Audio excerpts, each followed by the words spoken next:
हिमालय के घने वनों में कभी सफेद हाथियों की दो विशिष्ट प्रजातियां हुआ करती थी, छद्दंत और उपोस्त। छद्दंत हाथियों का रंग सफेद हुआ करता था और उनके 6 दांत होते थे। ऐसा पाली साहित्य में उल्लिखित है। छद्दंत हाथियों का राजा एक कंचन गुफा में निवास करता था। उसके मस्तक और पैर माणिक के समान लाल और चमकीले थे। उसकी 2 रानियां थीं, महासुभद्दा और चुल्लसुभद्दा। एक दिन गजराज और उसकी रानियां अपने दास दासियों के साथ एक सरोवर में जल क्रीड़ा कर रहे थे। सरोवर के तट पर फूलों से लदा एक साल वृक्ष भी था। गजराज ने खेल खेल में ही साल वृक्ष की एक शाखा को अपनी सूंड से हिला डाला। संयोगवश वृक्ष के फूल और पराग महासुभद्दा को आच्छादित कर गए, किंतु वृक्ष की सूखी टहनियां और फूल चुल्लसुभद्दा के ऊपर गिरे। चुल्लसुभद्दा ने इस घटना को संयोग न मान स्वयं को अपमानित माना। नाराज चुल्लसुभद्दा ने उसी समय अपने पति और उनके निवास का त्याग कर कहीं चली गई। छद्दंतराज के अथक प्रयास के बावजूद वह कहीं ढूंढे नहीं मिली। कालांतर में चुल्लसुभद्दा मरकर मद्ध राज्य की राजकुमारी बनी और विवाहोपरांत वाराणसी की पटरानी।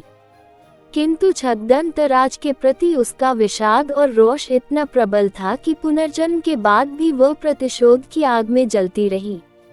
अनुकूल अवसर पर उसने राजा से छद्दंतराज के दंड प्राप्त करने को उकसाया।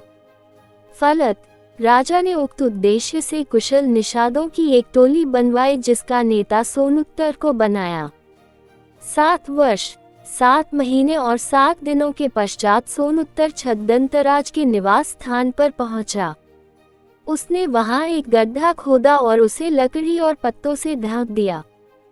फिर वह चुपचाप पेड़ों की झुरमुट में छिप गया। छद्दंतराज जब उस गड्ढे के करीब आया तो सोनुत्तर ने उस पर विष बुझा बाण चलाया।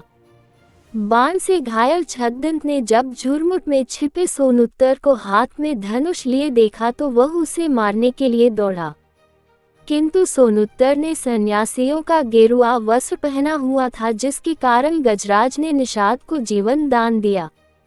अपने प्राणों की भीख पाकर सोनुत्तर का हृदय परिवर्तन हुआ। भाव विह्वल सोनुत्तर ने छद्दंत को सारी बातें बताई कि क्यों वह उसके दांतों को प्राप्त करने के उद्देश्य से वहां आया था। चूंकि छद्दंत के मजबूत दांत सोनुत्तर नहीं काट सकता था, इसलिए छद्दंत ने मृत्यु पूर्व स्वयं ही अपनी सूंड से अपने दांत काटकर सोनुत्तर को दे दिए। वाराणसी लौटकर सोनुत्तर ने जब छद्दंत के दांत रानी को दिखलाए तो रानी छद्दंत की मृत्यु के आघात को संभाल न सकी और तत्काल मर गई।